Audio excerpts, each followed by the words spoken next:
কোনো আওয়াজ না করলে ওদের আশেপাশে কেউ আছে কিনা ওরা বুঝতেও পারবো না। তাইলে তোমরা এই জায়গায় থাকো, আমি আর বাবা চুপচাপ যাইয়া কোটটা নিয়ে গেছি।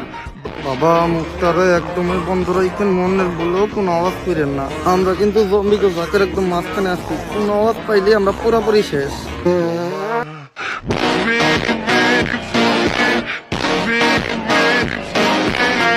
ভালো করে দেখো, সুইমিং পুলের সাথে কালো গেঞ্জি পরে একটা ছেলে শুয়ে আছে। জি স্যার। ওই আমাদের target. Okay sir, mission complete sir. ওর গায়ে জানি কেউ একটা ফুলের টুকাও না দিতে পারে। ওরে বাঁচানোই আমাদের মিশন। স্যার কাম তো সারছে, এই হালায় তো আমাকে টার্গেট নিয়ে মারছে। করছস কি তুই? কারে মারছস জানোস? ও হলো সেনাপ্রধানের ছেলে।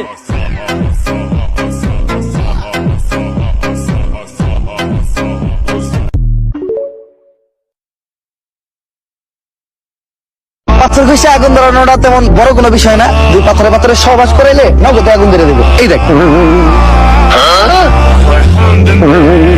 ধরবো ধরবো। আসলে অনেকদিন পরে ধরাইতেছি তো তাই ধরতেছে না। বস, এই কথা তো আপনি 2 ঘন্টা ধরে কইতেছেন, আর কিছুক্ষণ হলে মাছটা পয়সা দেবো। আপনি না পারলে আমারে দেন, আমি ধরাইতেছি।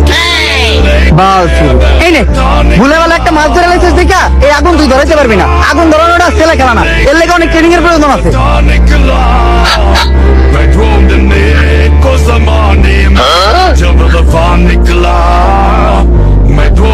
যাই, আমার লগে থেকে তুই আগুন ধরানো শিখে গেছিস। অনুপ্রেরণার আরেক নাম শর্টস অফ লেউটার ভাই। ভাইয়ের লেউটা চাটা ছাড়া আমার আর কোনো যোগ্যতা নাই। ছোট লেউটা বড় লেউটা তাতে কোনো সমস্যা নাই। যদি ভাইয়ের লেউটা চাইটা মাসে লাখ টাকা কামানো যায়, যদিও কন্টেন্টের নামে ভাই আমার লের বানায়, কিন্তু কি আর করার, বাংলাদেশের মানুষ তো এগুলাই খায়।